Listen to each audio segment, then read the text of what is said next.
Foucault have as many interpretations as there have been the interpreters. So for that purpose, we are going to pick out what particular interpretation of Marx we are talking about today. For example, particularly for our purposes today, we are going to take the Althusserian variety or the Althusserian interpretation of Marxist epistemology, where theory is seen as a process. Where theory is seen as a process. And in that understanding,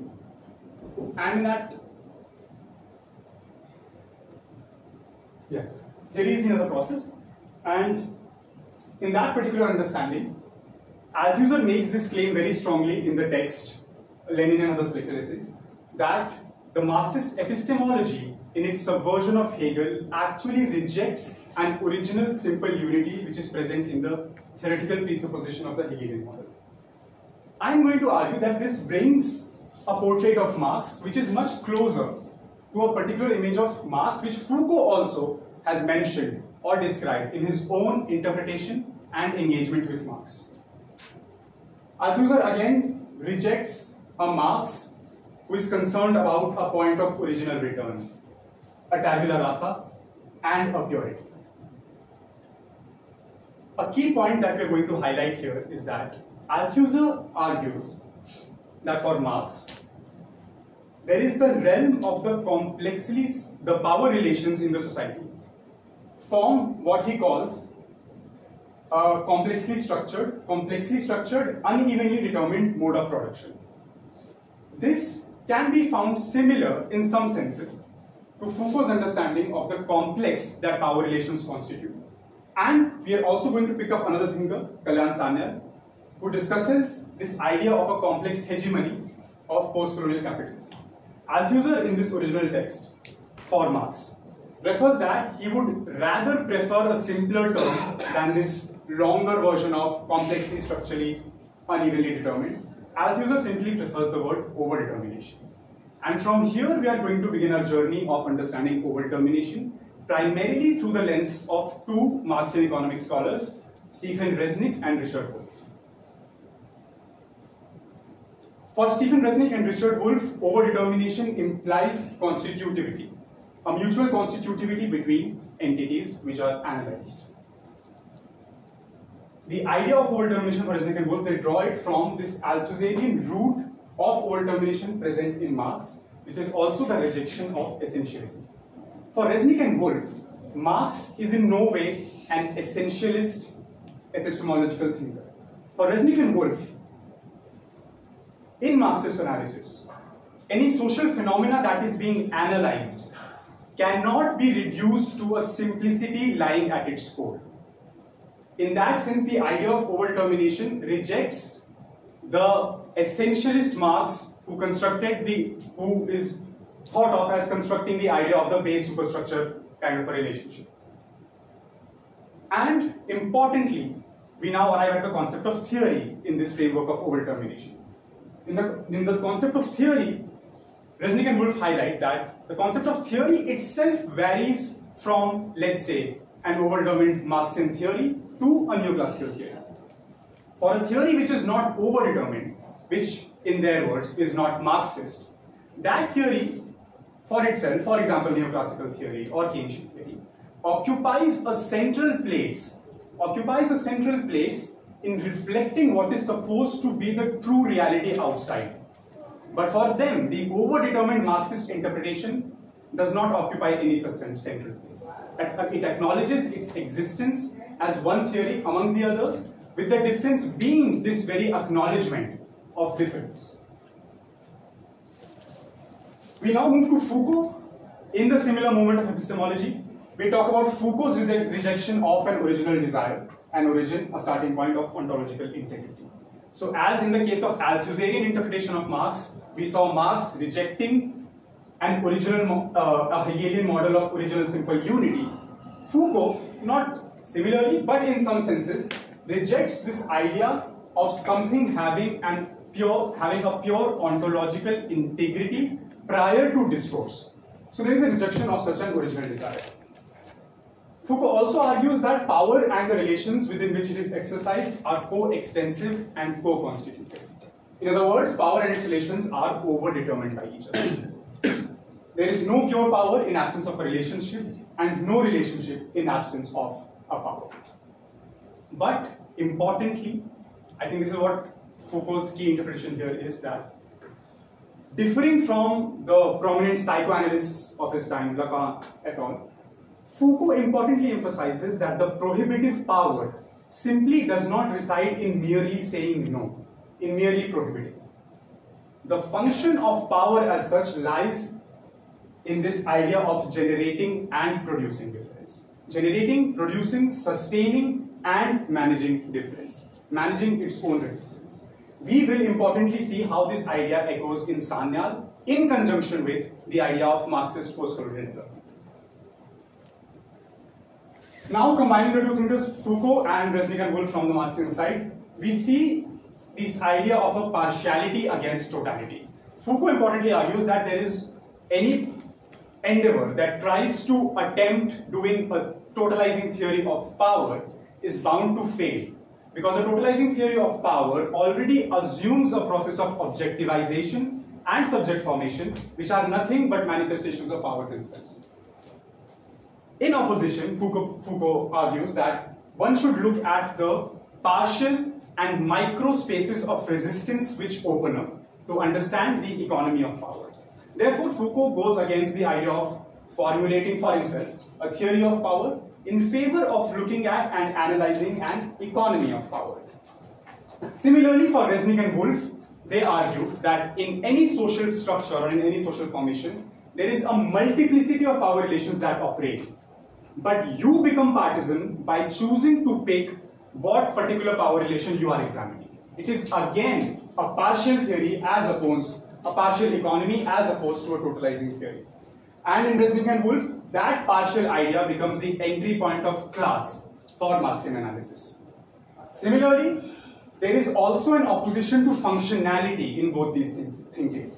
Functionality in the sense that Foucault argues that in order to understand this economy of power, we need to look at spaces where resistance opens up immediately, rather than it being functional to some macro structure. In that case, we see Foucault, of course, arguing for it, and we also see Freud, Resnick and Wolff arguing for it, which we will explore later in the section of political economy. Similarly, we have Guattari. We find Guattari as an ally in this discussion, who says that there is this idea of understanding power, but through a lens which does not take into account what is called mediated resistance. The point that I would like to summarize here in this slide is that all of these thinkers mentioned, particularly with the exception of Foucault, remain absolutely faithful to Marx. In all of their writings, there is, and in fact even in Foucault, when we will see later on, there is actually an adherence to Marx and the methodology, epistemology of Marx, but they are trying to deploy their own reformulation of Marx against what they think or what they saw was the institutional academic Marxism, the party-state Marxism of their times. I've discussed about the epistemology of the economy of power. Very interestingly, this is the 2016 translation of Foucault's lecture, The Mesh of Power. In that, Foucault is very strongly recommending to study Capital Volume 1. He actually mentions it as Volume 2 because in France, Volume 1 was published in two parts, Volume 1 and Volume 2. But it's actually Volume 1 where Marx is talking about the power relations in the factory and the workshops. And Foucault explicitly argues that this is where I've picked my methodology to understand power, understand the technology of power. He identifies two key thinkers who have really helped him in understanding this, what he calls the technology of power. One is the social anarchist Pierre Clastre, and the other is, of course, Marx. And he goes on to say that there is a multiplicity of powers in Marx. In Marx, you will not find power with a single P operating and diffused throughout. Rather, it is an idea of a multiple location of power relations coextensive with every economic relation whatsoever. In that text itself, Foucault is actually appreciating Marx from breaking radically away from Rousseau and thinkers like Gobineau, for whom, for Rousseau and Gobineau, the idea of power resided in state formation. For them, power was first constituted centrally, consolidated centrally in the state, and then diffused to all these microspaces of factories, workshops, sweatshops found. But Foucault argues that Marx actually departs from this and says that for Marx, every relationship, every social relationship first constitutes power immediately, which then gets consolidated in the form of state power. That state borrows its technology of power from these already existing microplaces of power, rather than state inventing its own technology of power and then diffusing it to all these separate domains of interactions. Foucault actually blames the Social Democrats for Rousseauifying Marx, and when they reduce Marx's idea of power to simply calling state a superstructure in reproducing what goes on in the economy.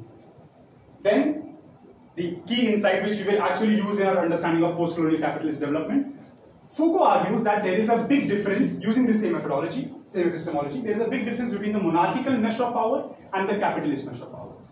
The monarchical mesh of power is supposed to be actually very inefficient, loose, always letting things slip by, things, elements, people, everything. Because it is working on an extractive model of tail collecting idea. Power, to become more efficient, needed a much more tightly packed mesh, which it found in the capitalist mesh of power, where every individual in their own bodies can be surveilled, controlled, and disciplined wherever they exist in their economic activity. Foucault, in this final appreciation, argues that the orthodox interpreters of Marx always appreciate Marx for thinking about the steam engine as the most important material invention of power, where Foucault says that the actual technologies of power that Marx developed also warrant equal, not just equal appreciation, but they are also equally material in that sense.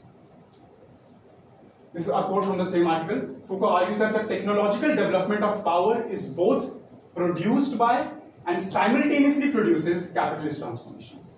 So the idea is not that power appears first and then according to that capitalist transformation happens, or that capitalist transformation in its pure economic sense happens and then from that you devise a mechanism of power.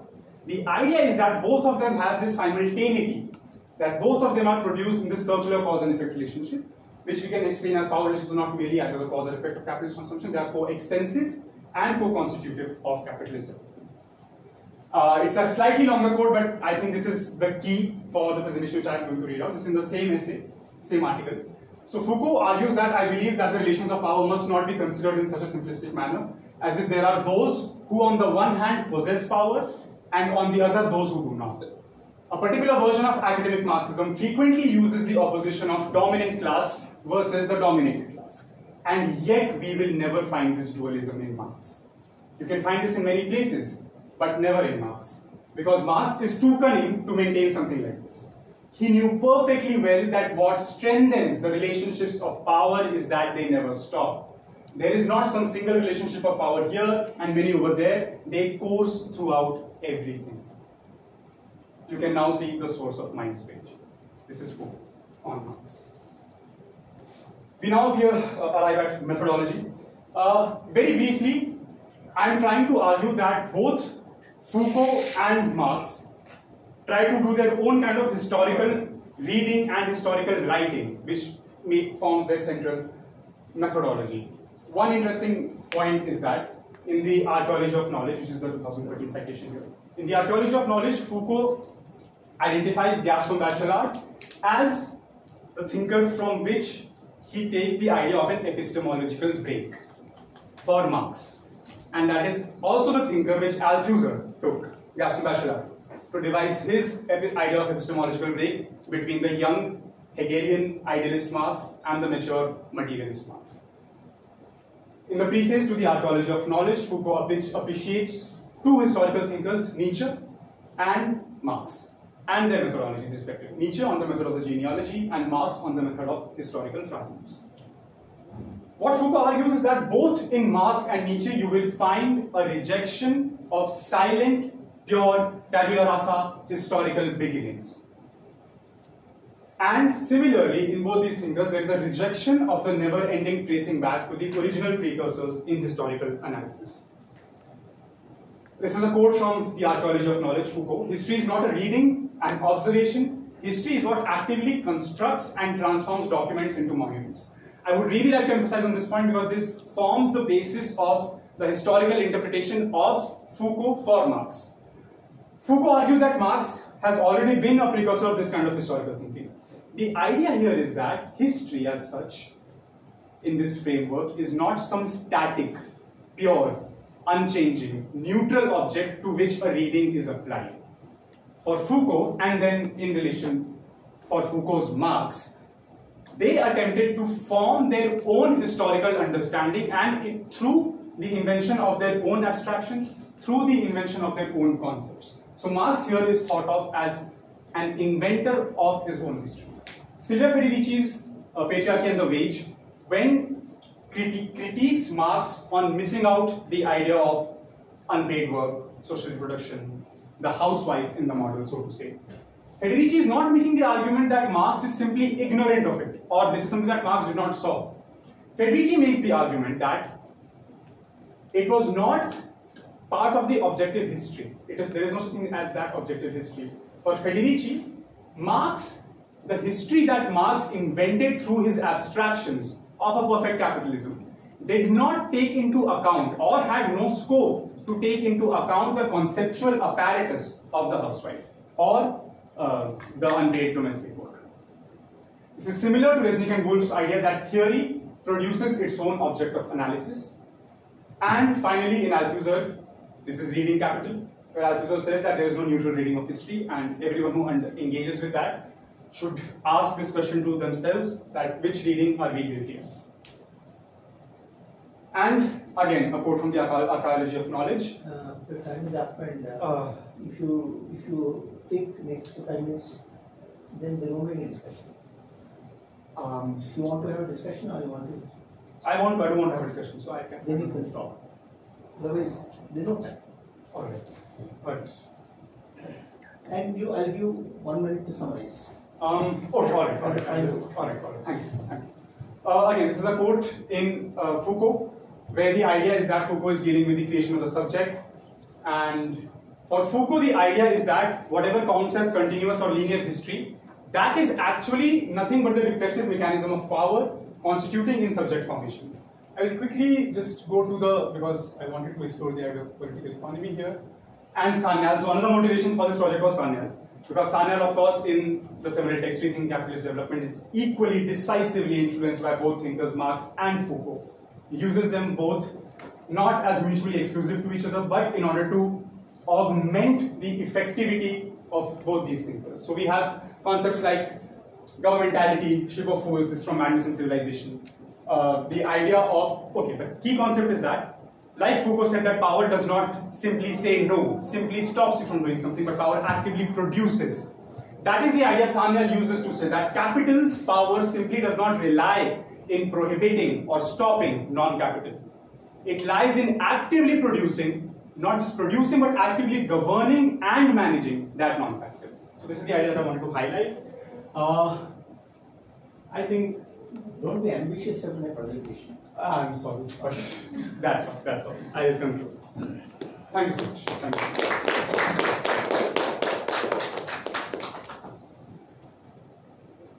Yeah. So, please, very complex presentation. We had to wait till the end to know your motivations. And in the end, it was very abstract. And yeah. Sir. First. Okay. Okay. First of all, very interesting presentation. And though I know you are not trying to find out like where Marx and Foucault come together, you are not definitely trying to find out. But if we are looking at this class-focused Marxian approach or over-determinist Marxian approach, then definitely it's a, when you are saying that class is a process and that is every process is mutual constituting each other, so that is by definition opening the space for non-class also to come in contact with class. That means non-class includes power also. Absolutely. So power and class comes together. So Foucault and Marx can come together sometimes. And so naturally, and then my thing is that it's like not regarding to this presentation per se, but going forward. When we are talking about discourse, that is to some extent there is some power happening, there is some dominance happening over there. And then maybe dominance, we also see that in terms of hegemonic discourse, hegemony, that is when I am accepting something as true. You are not saying something, you are saying something, and I am also accepting that this is, I believe this is true. So hegemonic construction is going on. Or like some kind of dominance is there. So now whether we talk about the, now suppose I am going to resist against a structure. I am going to resist against a structure. If we are talking about the resistance against a structure, then my question is, shall we resist against the macro structure, which is also a dominance, or shall we go through the, what you say, post-structuralist politics from the ground level? Because class and power, they are there at the ground level also, they are there at the state level also. So shall I bombard the state level, or should I start from the ground level? Which will be, according to you? You're asking me to? Yeah, I mean, I'm just telling that. No, I'm telling, like from your perspective, which one do you think that? That's a nice way of formulating it. Yeah. Sir, yeah, second. so I have, actually I want to know one thing, what Althusser said, young Marx, as a humanist Marx, not Marxist, after publications of the EPM, Economic, 1932, and 1848, he marked as the epistemological break in Marxian thinking. And there is debate, continuous debate after that. So I want to know from you as a scholar, what do you think? Number one, is there really any epistemological break, or Marx can But consider? does it come in this presentation? I'm not sure. No, that is not. But I want to know: is there any hints in Foucault's writing? He anywhere he deals the fact. Okay, so Foucault is using the term epistemological break differently from Althusser. Althusser uses epistemological break to break the continuity of Marx. But Foucault is deploying that epistemological break in Marx to break the continuity of engagement with historical writing. He says that Marx as an individual marks a break from that tradition of historical writing. That is the epistemological break that Foucault is invoking. It is different in the sense that Althusser had done it, because he had done it for the same individual Marx throughout his lifetime. Foucault is doing it for the tradition of historical writing, but identifying Marx as a point after which this epistemological break happens. Okay, and the reference, Foucault's reference. Archaeology of knowledge. Archaeology, okay. My point was very simple. So if there is, Your point, he has to answer. Yeah. You made your point. Did you answer? Understand his point? That he's talking that if you want to attack. Yeah. if you want to have a change, Marx was Yeah. talking about change. Politics. after all. Yeah. So if there has to be a change against this power, Yeah. so that change has to happen at the macro level or from the ground I level. don't think these two are exclusive in nature. Or if you're asking my opinion, Yeah. if you're asking what they think, No, then I I'm can. asking your opinion. Asking your I opinion. personally believe that these two are not mutually exclusive to each Like other. they should go hand in hand. I think by the very definition they are co-constituted with each other. No, I think this question is after discussing so much of things in abstraction. Yeah. And if you don't translate into concrete, I actually was going to do and that. which actually In the last slides. Kalyan Sanyal does. Yeah, so I was going to discuss that, but I'm sorry. Yeah. Otherwise, the whole purpose is lost. We are So I was lost. trying to set up the Right. epistemological thing before I arrive at the application. I think the categories of class in itself and class for itself. Yeah. I think somewhere down the line, without mobilizing the micro, how do you Yeah. bombard the macro? Exactly. Actually. Yeah. Yeah. There's one. Last question. Actually, my question is related to what Sir asked. So, in Foucault, there is an architecture of power. Yeah, Power is yeah. like everywhere. Macroeconomics, yeah. So, how does that inform politics of change, social change? Power is everywhere, and you really do not pinpoint certain Yeah. sites, Yeah. which are absolutely But crucial. Foucault does argue that you can pinpoint certain sites. So you speak about that one, and second is that Foucault also in Subject and Power, his article, the short piece. Yes, he that's says cited. that I am not trying to theorize power. My aim is not to give a theory of power. Exactly. You also mentioned. Exactly. But maybe it is my reading that as you read, you feel that he's actually his theorization of subjectification. Yes. Of turning how humans are turned into subjects Yes. by different power relations And when they act on themselves, how they turn themselves into subject, I feel that can be counted as a theory of power. The governmentality is essentially the process of subjectification, essentially theory of power. Like that's how I read it. So I would like to know your thoughts on this. Just a slight historical context. Subjective power appears in 1982 in the Chicago Journal. The context is that just before all of that time, Foucault is being targeted that he himself has given a theory of power.